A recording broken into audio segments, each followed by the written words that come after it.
All right, everybody, welcome. Welcome to the webinar, tonight's information. I'm Dr. Andrew, and I'm so excited to be sharing with you guys this evening.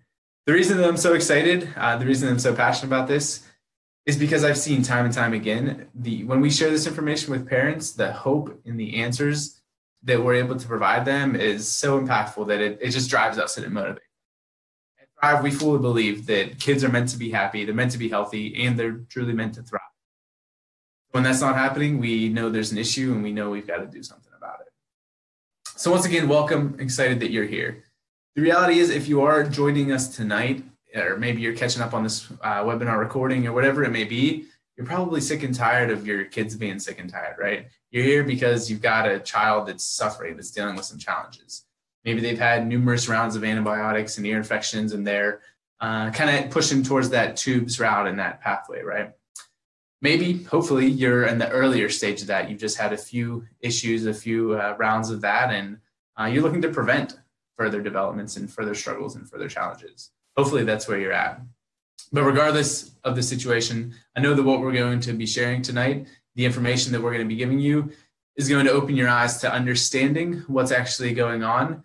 And when we understand the why behind something, that's truly going to lead us to how we can help, right?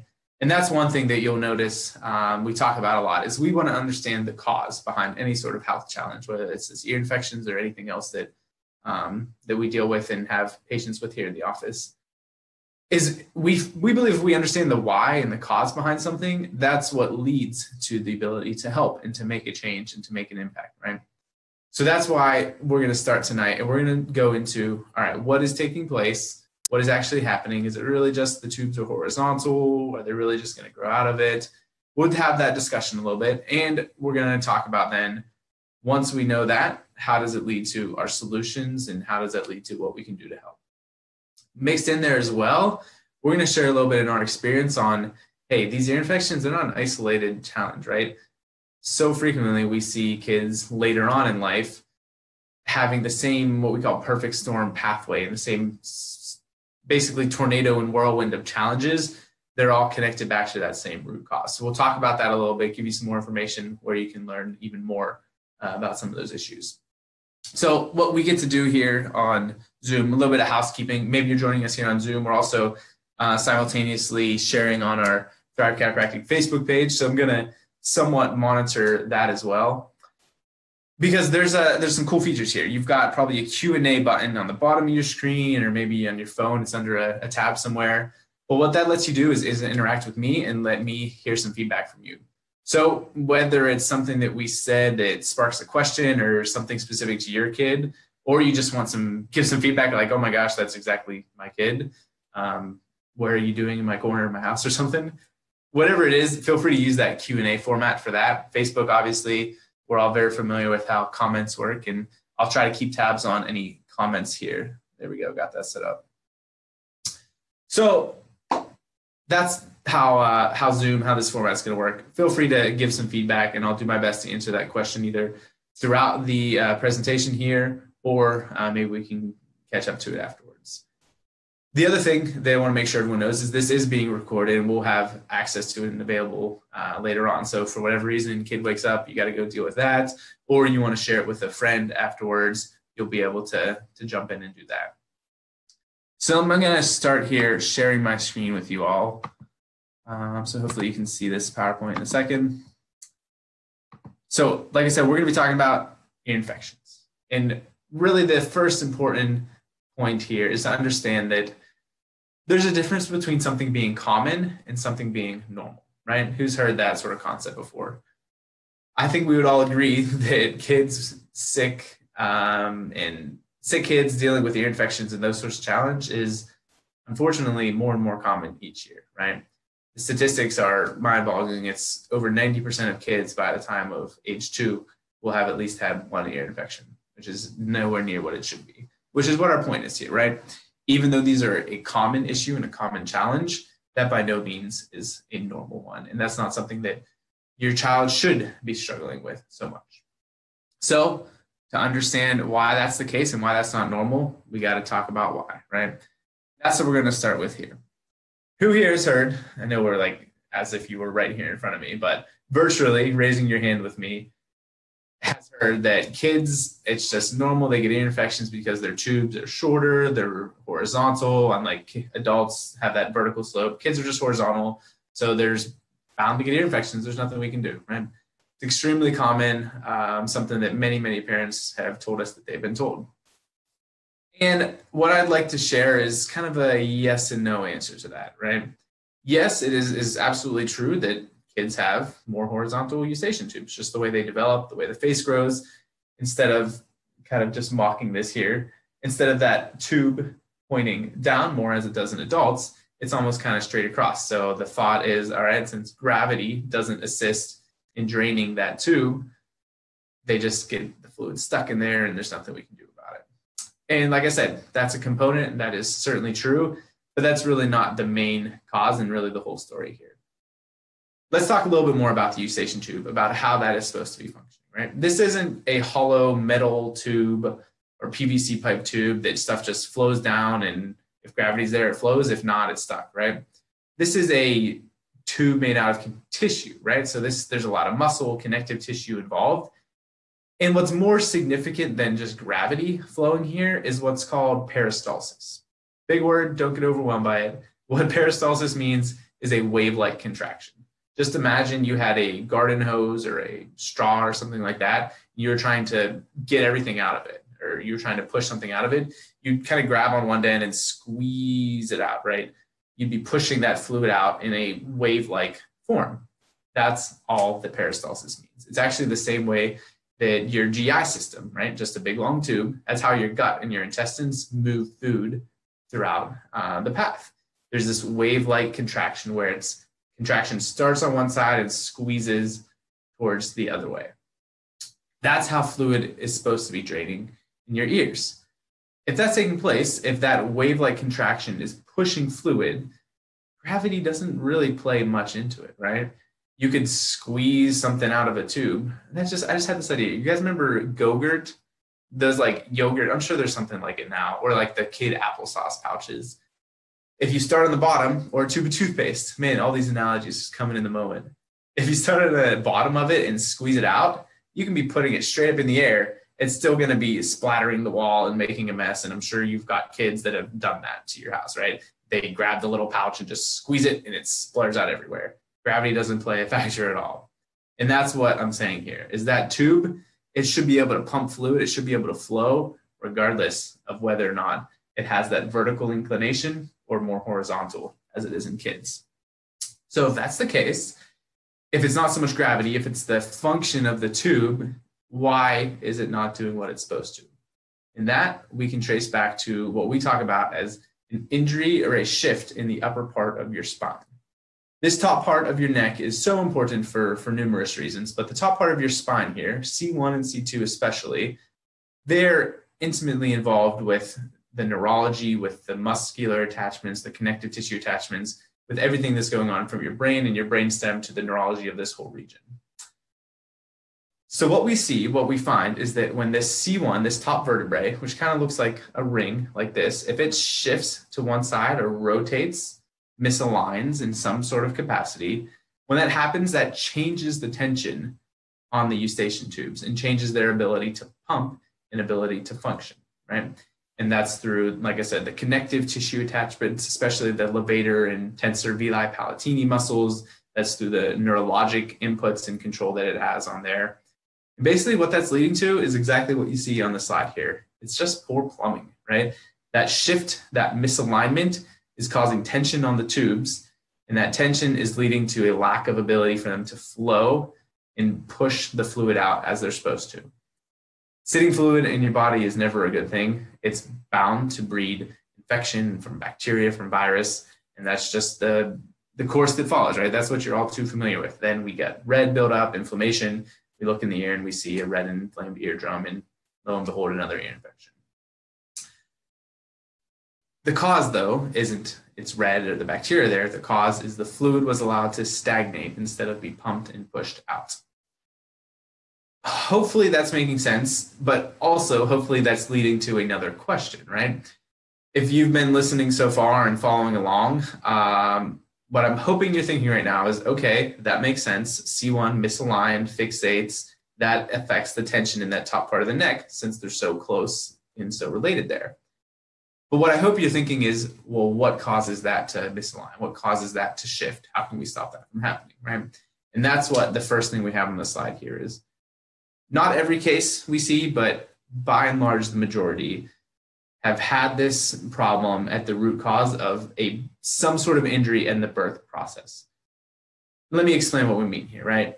Who here has can think back to, maybe you've got a 2 or 3 year old now, but you think back to newborn age, right? Think back to your brand new baby, a couple days old or a couple weeks old, and all the family and friends want to meet him, right? Everyone's got an Uncle Joe or a Grandpa Steve or something like that they want to meet the baby, but you're not really comfortable with their baby skills, and you're not really sure that they've held a baby in the last several decades. So what do, right? You have them sitting very carefully, you have them propped up, and you've got pillows around, and you're standing right there. And what are you telling them? You're telling them, hold the head, cradle the neck, careful with the head, right?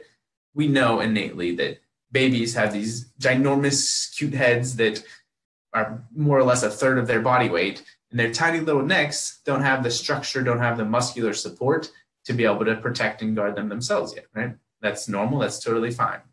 So we understand that we need to help babies stabilize and protect their necks until they're able to do that on their own and develop that musculature.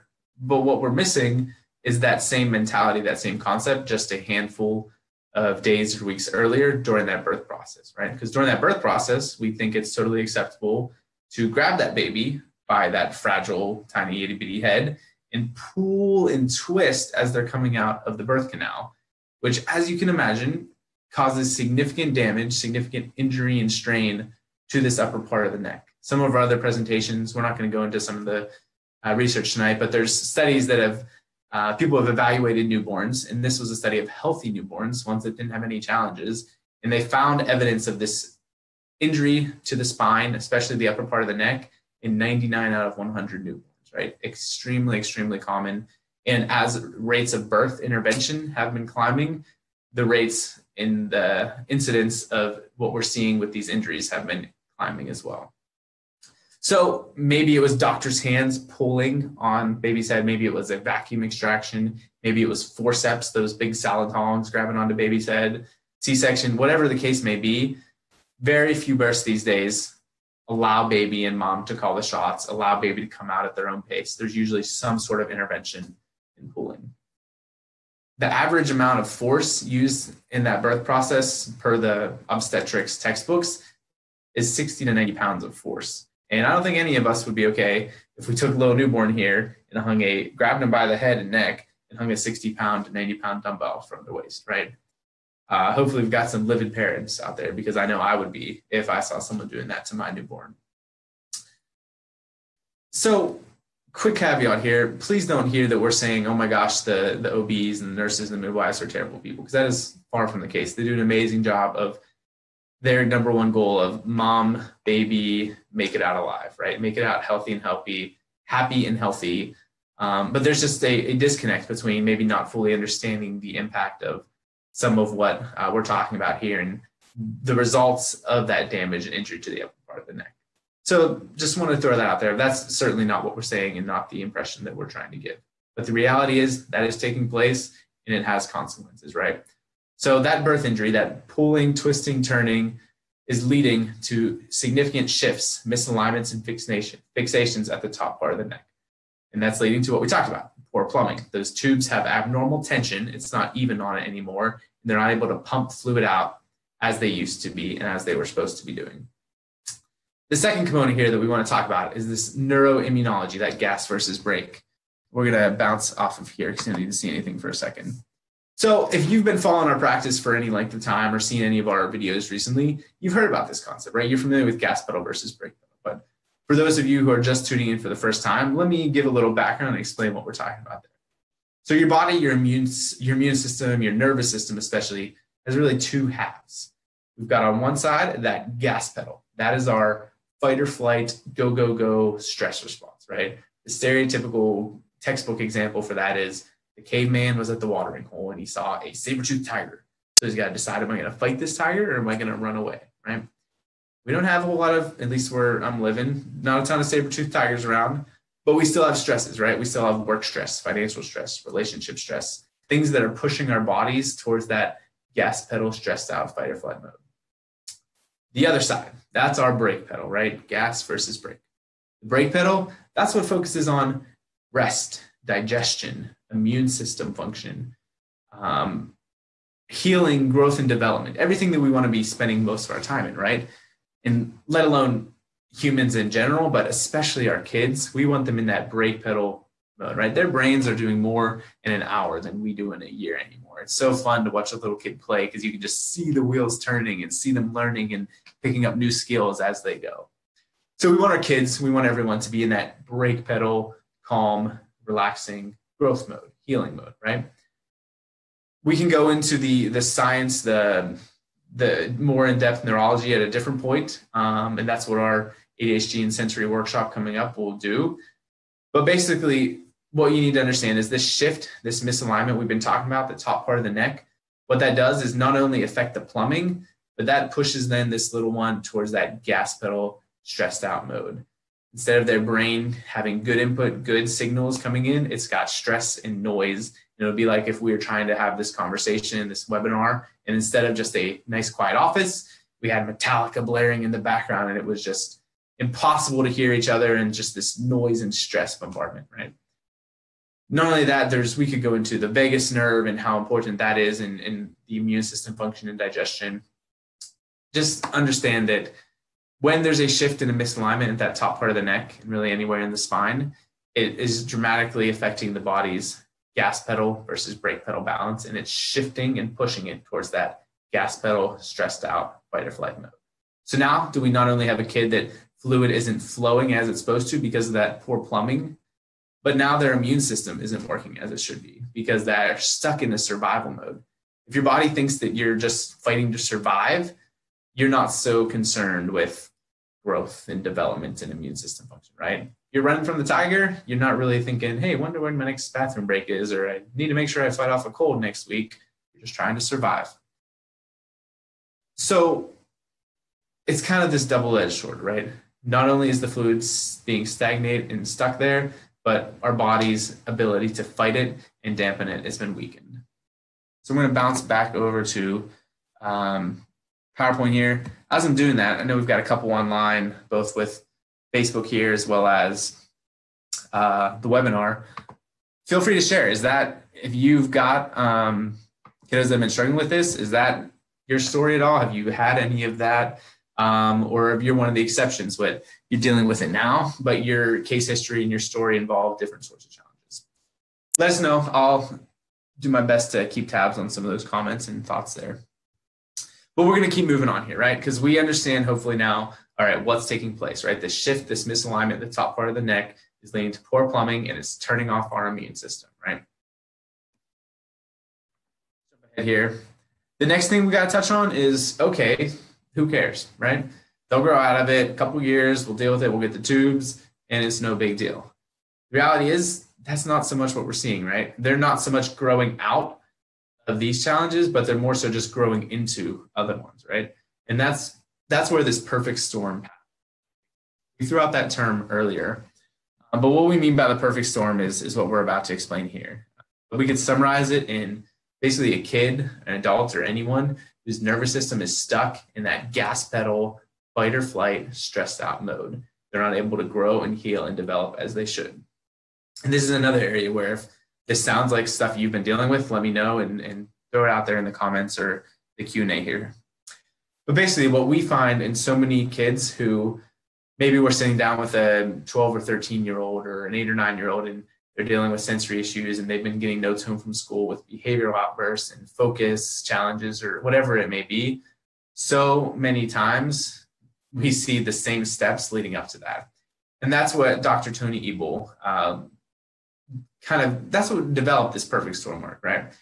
He was sitting in his office listening to hundreds and thousands of moms that came through with these challenges, and he heard the same case history over and over again, and that led to connecting the dots and understanding the neurology behind this. So what we find frequently is when this misalignment and shift takes place at birth and they're starting off life in this stressed out mode, we see some early challenges. That's typically colic, nursing issues. They can't latch very well, or one side's better than the other, maybe reflux, maybe constipation. Basically, baby is not thriving and developing as they should. They've got a host of challenges, maybe some of them, maybe none of them, but usually some of that's in play. Eventually, they get to a point where maybe those are lessened or they're still dealing with them, but it's kind of figured out how to cope. And then maybe 6 months, 12 months, 2 years into life, you start getting ear infections, right? It's one at first, and then it's twice a month, and then it's a double ear infection, and whatever it may be, it's continues and continues and continues. Eventually, we have to push for tubes, get tubes, and think the problem is solved, right? If the underlying cause, if that shift in stress in the spine is still there, if that gas pedal fight or flight mode is still turned on, the problem is not solved. Maybe that current challenge is gone and they've grown out of that, but they're going to continue to grow into other issues and other challenges. Next, we frequently see respiratory issues. Maybe that's allergies, asthma, bronchitis. It just kind of moves down there. And maybe there are 3, 4, 5, or 8, 9, or 10, but down the road, we see it turning into sensory processing challenges and ADHD, maybe other neurodevelopmental challenges like autism or other diagnoses. But it's all, the reason we're talking about that in this ear infection workshop is because it all has a similar and same root cause, right? That nervous system stuck in gas pedal mode from that shift in the spine affecting the stress and tension in the nervous system and its ability to function as it should. And so I need to make sure that you guys know about an event coming up with this perfect storm work, because this is something that I don't want to be talking to you guys in 2, 3, 5, 10 years about your child who's getting the nose home and just started on Ritalin or something like that. I'd rather be having this conversation today with ear infections. But what we see is, like I said, one leads to the other time and time again. So what we're doing, and we're partnering with the National Wellness Foundation. And next week, right about this same time, next week at 9 o'clock Eastern time, the National Wellness Foundation is hosting Dr. Tony Ebel, who I just mentioned is the developer of this perfect storm work, and really the one who has worked more with these kids with neurodevelopmental challenges in chiropractic care than anyone else on the planet. So they're hosting him to share this information with parents, to share a little bit about what we talked about, and go take it kind of a step further of, hey, where do we see these challenges and what does that lead to? So make sure you register for that event. It's free, it's online. It'll be a similar format to this as far as using Zoom. And you can watch it from the relaxed, or from just chilling on your couch like we are now, right? Thank goodness for living in 2018 and cool technology like this. So make sure you register for that. We've got links on our event page, but it'll take you to the landing page and get your registration and tickets, put your email in there. And we'll make sure that if you are, just follow that link and we'll get you the tickets and the information that you need. But that's something you're not going to want to miss if this is anything that's ringing bells with you and sounding like the challenges that your kid's dealing with, or maybe your older kids and you see it with that there. See some other comments here. Yep. And so it's not just kids, right? Haley, I see you chiming in about you've seen these issues and challenges since you've had a significant car accident back in 2012. So it's the same thing, right? It's the same issues, the same challenges in adults. If those underlying causes are there, it's going to lead to secondary conditions and symptoms of the effects of that, right? So I don't want to keep you guys here all night. Let me cover a few more things, and then I want to, before we close things out tonight, I'm going to share a little story of someone in our office who had these similar challenges and what the outcome was for him. But first, I want to make sure that if you're sitting up with a sick kid right now and you got someone who's in the midst of these ear infection challenges, I want to make sure you've got some takeaway stuff that you can put into action right now. Yes, we want to make sure that we get to the root of the problem and actually solve it. But this is a quick note on, okay, what can we do to help? And like I mentioned here, these are not things that are going to actually solve the problem, but these are going to help alleviate some of the discomfort that are associated with ear infections as you're taking the steps to actually get to the root of the problem and correct this misalignment and fixation and shift in the top of the spine. So here's just a couple of quick points on that. One, just to eliminate dairy and sugar out of your kid's diet. Dairy is going to really work to produce a lot of extra fluid and mucus and congestion in them. So that's just working against your body. It's also going to be muting and affecting your immune system. And same with sugar. Too much sugar is going to be turning off your immune system, so to speak, and decreasing its ability to function very well. Other thing here, say your kid is in the midst of the red and flame, pulling on their ear, struggling with it. A couple things you can do to help facilitate that drainage. One is moist heat. So a warm rag or something like that you can put on their ear, help warm those tissues up and let it flow better. Something called garlic and mullein drops. Those are something you can put in the ear to help support and boost. Just follow the instructions on the bottle there. That'll help soothe and fight against the challenges that they're experiencing. If your child is nursing, breastfeeding still, that's an amazing way you can help them to pump the fluid out by that sucking motion and swallowing. That'll help facilitate that. Like I said, it's not going to really clear it up completely, but it'll help them alleviate that. And more importantly, breast milk is liquid gold. It's full of so many immune system boosting properties and antibodies that anytime your little one is sick, the answer is nurse them and cuddle them and just love on them for as long as you can, right? And then the last thing here, just boosting immunity in general, making sure that you have the right foundation of health, making sure that you've got the right nutrition, diet, exercise routines in place. What we talk about here is our core four supplements. And what we mean by that is just because the fact that we're living in 2018 and food's not grown the way that it used to, even if we're eating the best organic, pure diets, there's going to be gaps in that, right? We're going to need to fill it in with a multivitamin, with an omega-3, with a probiotic, and with a vitamin D. So those are the four supplements that I take. My family takes on a daily basis. Literally just probably an hour and a half ago now with our dinner, we were taking our supplements. So that's something we do to stay at our best and to fill in those gaps in diet. And that's something that we recommend for everyone as well, just to keep them at their optimum.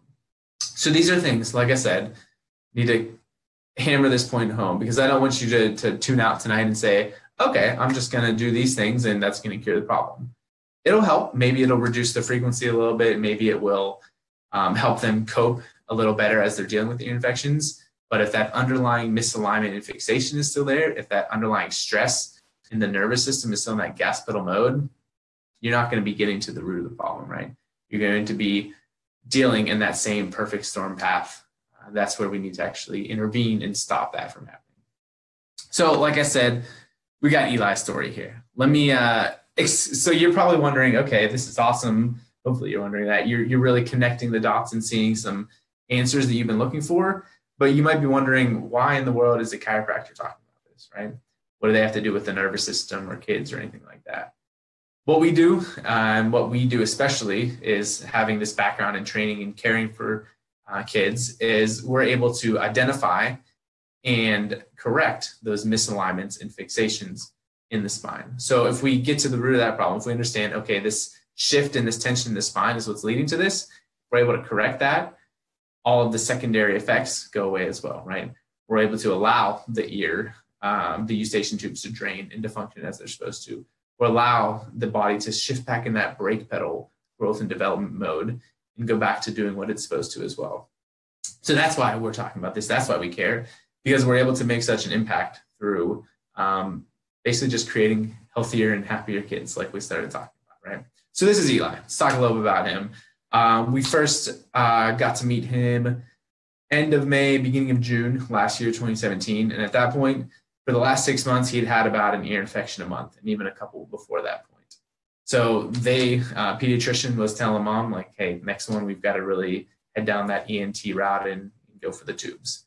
Mom knew that wasn't the route she wanted to do. She knew that she wanted to find some other answers and really just figure out why he was struggling with this and how, if possible, there's a way to help without dealing with more antibiotics and more medications and surgery.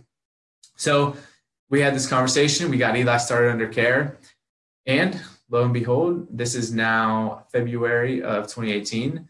And Eli has not had an ear infection since first starting to come. He's been doing awesome. He's like a foot taller than this now. At this point, this kid's growing like crazy. And this is mom's feedback. You can see on the bottom of the screen here. Apologize for the poor picture quality, but this is kind of a screenshot of what she had shared after that initial phase of care. Her goals were less ear infections, 5 out of 5 improved. Sleeping better, 5 out of 5. Overall wellness, 5 out of 5. such a happy, healthy, thriving kid. The last thing here that you see probably in the top right of your screen, that is a scan. And you're like, okay, I've never seen this before. What's going on? In our office, technology is something that's hugely important to us. And we feel that since we are living in 2018, it's doing a disservice to our patients if we're not using the latest and most advanced systems and methods of analyzing the spine and then digging into what's going on. So this is a scan of example of what a kid might look like if they are struggling with ear infections. Kind of scanning 101, little white bars are normal, green is mild, blue is moderate, red is severe. You can see in this scan, there's significant severe stress at that top part of the neck, right? These scans let us not just guess, but really test and objectively measure how their body's functioning and how they're dealing and coping with the stresses that they face in everyday life. So we can see, are they balanced or are they stuck in that gas pedal, fight or flight, stressed out mode? And then we repeat those scans throughout care to make sure that we're getting the changes that we want and seeing the improvements in how they're functioning. So that brings us to the end of this conversation here tonight. So let me get to this last slide. And I imagine for a lot of you parents on here, you're probably wondering, right? Like, oh my gosh, that makes so much sense. That's my kid's history. That's my path. What, like, can they help me? Is it really as simple as getting that stress and misalignment and fixation corrected in the top part of the spine? Honestly, I can't answer that for you 100% until we get checked, until we do our scans, do our history, and really dig into that birth process and pregnancy challenges and see what's going on, right? What I can do is explain just a little bit more about what that would look like with our office. For us, a new patient relationship always begins with what we call a complimentary consultation. That's truly a conversation, not a commitment to anything. That's just a chance to sit down, learn a little bit more about what we do, what we don't do, and just get any questions answered that you might have. Stop share here. So we want to make sure that we're the right fit for someone's healthcare goals before they're investing time and money into an exam to only find that out at a later point, right? So we want to sit down and just have that conversation, learn a little bit more about what you're looking for, make sure that you know what to expect with care, and go from there. So if you are wondering, if you are thinking, hey, that's something that I need for my family, or maybe you're like Haley chiming in there, you're like, I'm an adult that's dealing with that sort of stuff. It's dealing with that gas pedal fight or flight stress. Reach out to us. Give us a call. We'll set up that complimentary consultation. Like I said, there's no pressure. It's just a chance to chat and to find out more and see if we can be of any help to you. So thank you guys for tuning in, whether it was Facebook here, whether it was on Zoom. I really hope it was valuable. Really hope it was worth your time. But I know for me, no matter what, if there's one person listening, I know it was worthwhile because, like I said from the get-go, sharing this information with parents and empowering them to really take their family's healthcare into their own hands is what drives everything we do. And we love providing those answers, providing that hope for parents. So look forward to seeing any comments on here, on Zoom or anything. I'll check back through there. Also, like I said, make sure you tune in to that webinar next week. Sign up, register at the event on our Facebook page, go over, enter your email in there, and you're not going to want to miss Dr. Tony's presentation of that Perfect Storm workshop next Tuesday evening. Awesome, guys. Thank you again for tuning in. Hope you have a great night, and we'll be seeing you in the office soon.